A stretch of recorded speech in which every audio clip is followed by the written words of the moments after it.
What's up, y'all? Big Jake here. Got me a rack of spare ribs. Picked up from one of my local butchers. And we're going to trim these up, St. Louis style basically.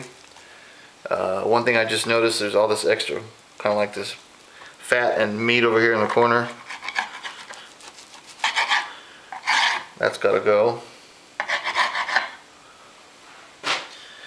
Then what I do is I count 10 ribs over. They gave me kind of this miniature rib over here. I don't like it when they do that, but so we go 1, 2, 3, 4, 5, 6, 7, 8, 9, 10, and then there's kind of like these little, like mini ribs over here. Let me see how far up this one goes. This one's actually pretty big. I might keep that one. Let me well, first things first, let's take the membrane off and the flap. There's this thin little membrane. Let me go get paper towels, Phil. Hold on one quick. Want to get that membrane off of there.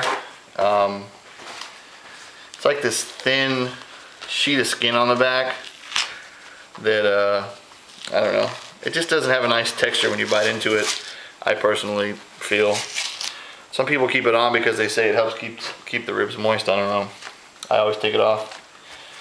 I do this on my baby backs too, if you watch my baby back video. So, also this helps the rub penetrate on the bottom. And a lot of times it's a pain in the ass, it won't come off, but if you get a towel it kind of helps.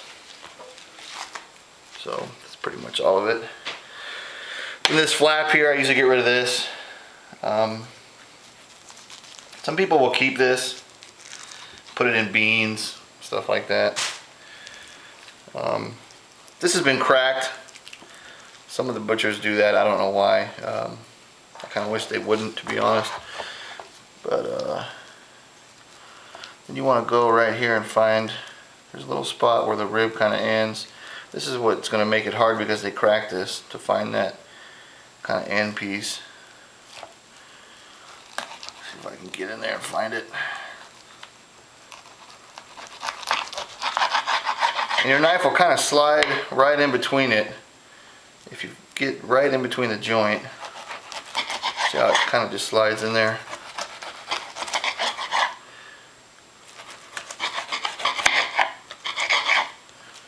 So again, some people cook these, make what's called rib tips with them.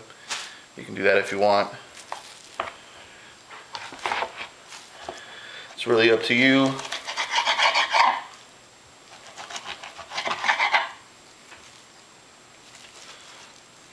Like, you can cook this whole section here if you want, and make rib tips with it, or cut this piece up here. You know, the bones, kind of the bigger bones, kind of stop here. Cut this flap up and put in your beans, whatever you want to do with it, or you can just toss it out, which is usually what I do with it. I'm gonna take this little retarded rib here that they cut incorrectly. I'm gonna cut that off.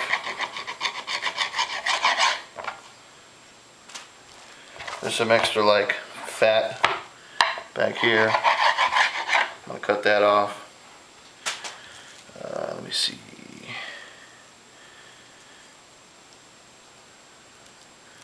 And I'll probably cut this. I kind of feel for the bones start getting really small, and when they do that, these end ones, they kind of turn out dry anyways. So I'm probably gonna cut this about right here. Again, I know I say this on all my barbecue videos, this is just the way I do it. Some people might do, you know, do it differently. Just get some of this extra fat off of here. Make sure I got all this membrane off. Up at the top.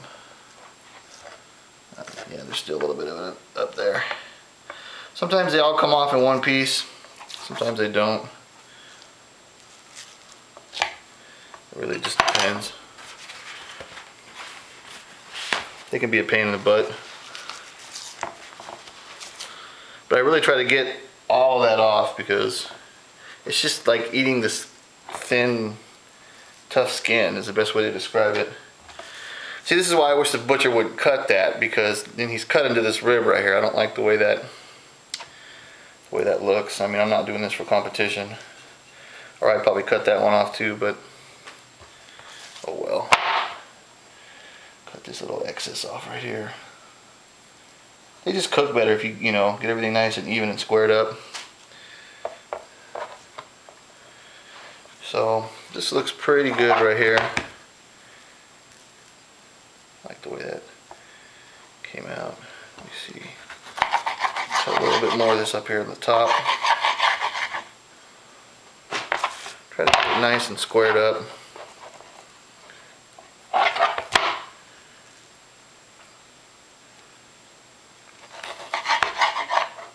Also, make sure you got a really sharp knife. That helps. Yeah, there we go.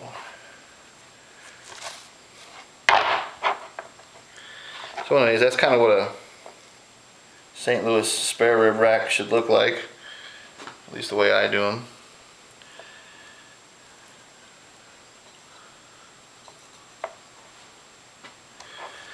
Now we'll put the rub on them. Let me wash my hands and grab the rub. Let me see what time we're at. 6 minutes, we're good. Always wash your hands. Don't need to be spreading them germs around. Don't want to do that. Grab my Big Jake's dang old rub.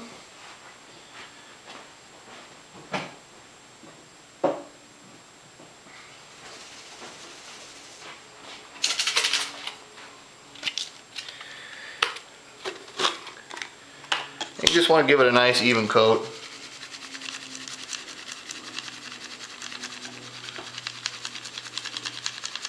Some people may put more than me, some people may put less. I also put mine in the food saver, which helps because it kind of helps push the rub in. Some people put mustard on first. I don't really do that on my ribs.